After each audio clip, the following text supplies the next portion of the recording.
Remembering through outside voices. Rodney King. You want to go first, Tony? Sure. Okay. I'm 18. I'm 17. I am from Apple Valley, Minnesota. I'm in Albertville, Minnesota. I know you through high school. I met you at the Augsburg Youth Theology Institute at Augsburg. I've seen a handful of, musicals or plays, and then I was almost in theater twice. I have no experience in theater, but I've seen 2 plays. Hamlet, which is pretty scary, and I forgot the other one. What are some of your favorite theatrical productions? Okay, I would say that I really liked Rodney King, and I'm forgetting the name of it, but it's about a kid that dies, and then the older brother, Dear Evan Hansen. Yeah, I really liked that one. Can you repeat the question? That one that I cannot name. I cannot figure it out. But it was such a beautiful set, and yeah, that's when I enjoyed it. How did the show challenge your idea of what theater can be?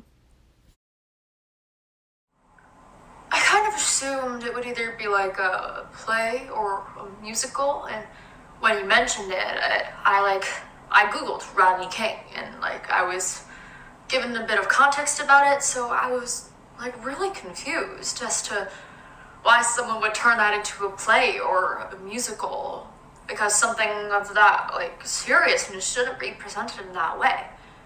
But then, as when we were watching it, I kind of realized this is a purely legitimate form to present it. Wow. I just normally assume theater was just there's multiple characters on stage, lighting's perfect, the theme is everything just brought into the story. I was mind blown. I'm like, wow, theater is more than one set, you know? So yeah. And yet we saw a verdict that told us we couldn't trust our lying eyes. How is our justice system able to tell us over and over again that our eyes are wrong? How have we seen this occur recently? Ooh, wow, that's good.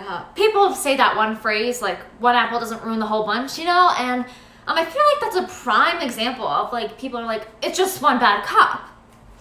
Yeah, I totally agree with you. People will show statistics into any way that fits their narrative, but as soon as a black person commits a crime, it's an entire race issue all of a sudden. Hi, Gracie. Sorry, my sister was walking by.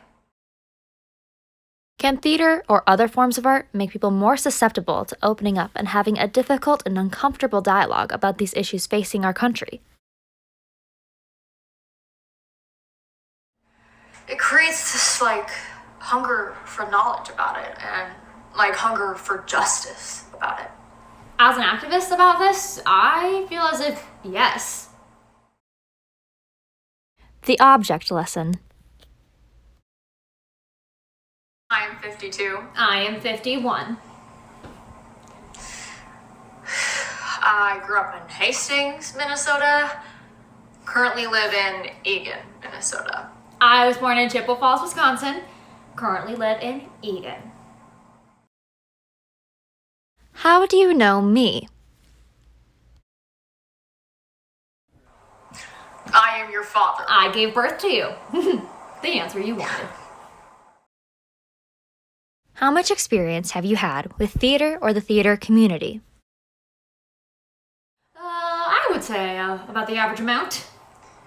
I was a part of the tech crew for a couple of plays in middle school and high school, and I've had the pleasure of watching my daughter in several performances throughout her middle and high school career, and my wife and I go to see plays occasionally. What are some of your favorite theatrical productions? Oh, which one was it that I really liked? Oh, I really liked West Side Story. That's all-time favorite. Yeah, that was a good one. Yeah. I like A Christmas Carol too. I mean, if you're in the holiday mood. What were some of your initial takeaways from this show? I would have rather seen it in person. I found it very hard to continue to pay attention. It was annoying because you were being obnoxious. The reason was that it seemed like it was very scripted, but yet it was supposed to feel like it wasn't scripted, and that became kind of irritating to me. Did you experience any magical or memorable moments? I didn't know you could chop salad with hockey skates. That was impressive. Yeah, that was my favorite part. I thought that was very clever. Yeah, I do like how he integrates with the audience, Asher in particular. Well, Asher was, but he didn't do anything with the wine. So I'd be bummed if I was sitting next to him expecting wine.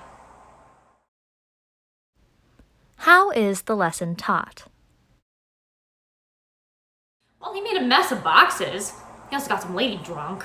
That was fun. yeah, that section at the end where he was kept pulling things out of that box, which was insane how he was able to do that. But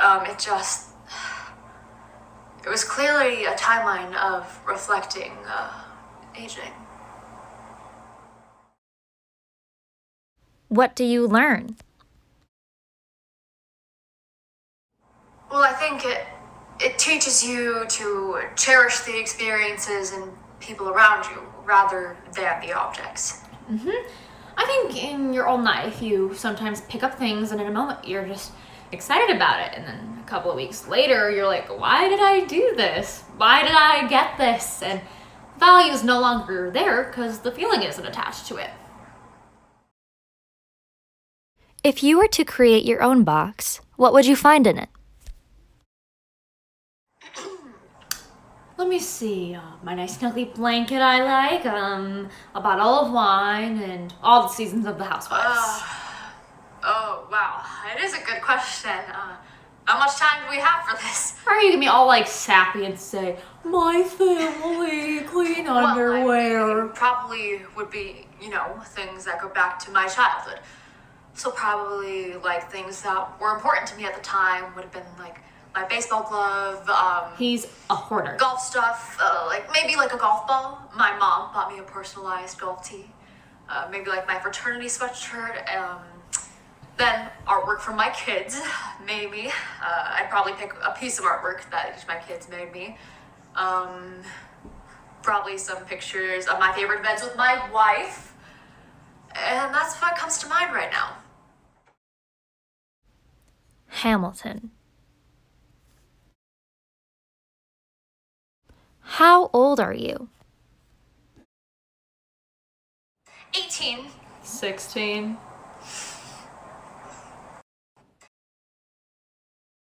Where are you from? Eagan, Minnesota. Also, Eagan, Minnesota. How do you know me? Oh, you're like one of the besties. You're my sister. How much experience have you had with theater or the theater community? I was in Tech Group 1 here in 6th grade, and I worked the fog machine. I haven't been in anything, but I've gone to like all your plays and musicals and stuff. Yeah, I also like going to them. I love seeing Coco. She's the cutest. I love seeing her as a man. What are some of your favorite theatrical productions? Mamma Mia. And Wicked. I'm basic. I don't know of any that I can think of off the top of my head. What were some of your initial takeaways from this show? It was a lot more entertaining than I thought it was gonna be, since it was like very long. I thought I was gonna get bored, but I was actually entertained for the whole time. I guess one of my main takeaways was, like, I thought it would be more like a play, like talking instead of it literally being all songs. Me too. I was not entertained. I was playing with the Santa hat. How did the costumes and set help to contribute to the storytelling and theme? Well, that one girl that changed complete personalities, who was played by the same girl, had to change outfits. Yeah, and I was like, oh look, there's Peggy, and you're like, no. I also really liked the turning stage, the spinning part. Oh, I loved that. Well, for the costumes, I guess the main thing that I noticed was like the people in like the white, like they were like kind of like unimportant, but a lot of them represented something. Like for example, the bullet person. How strong is the foundation of this country? How has it changed throughout the years?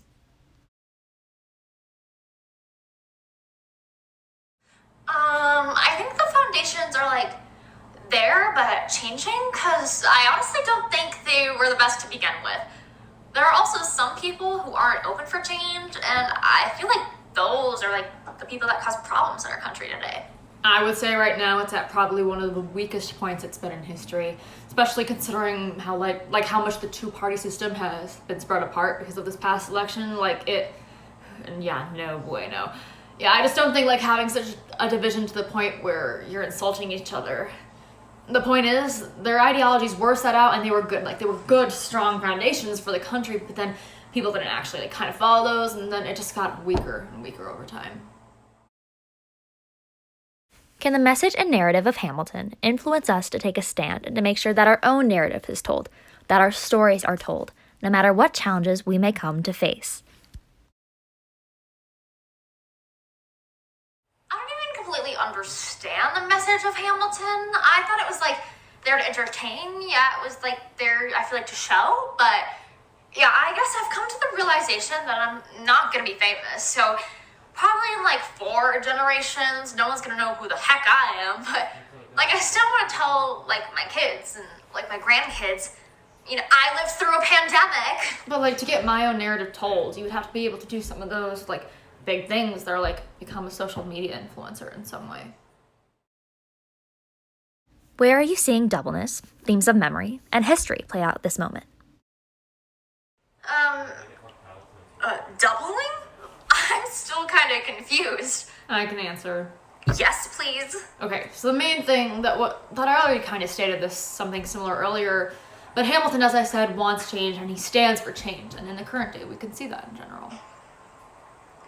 I feel like there's a constant revolution, because there's always room for change. You can see the relation there. How can these comments take us back to our own first moments of viewing these productions? How can thoughts outside of the world of theater reorient us to think about a piece differently?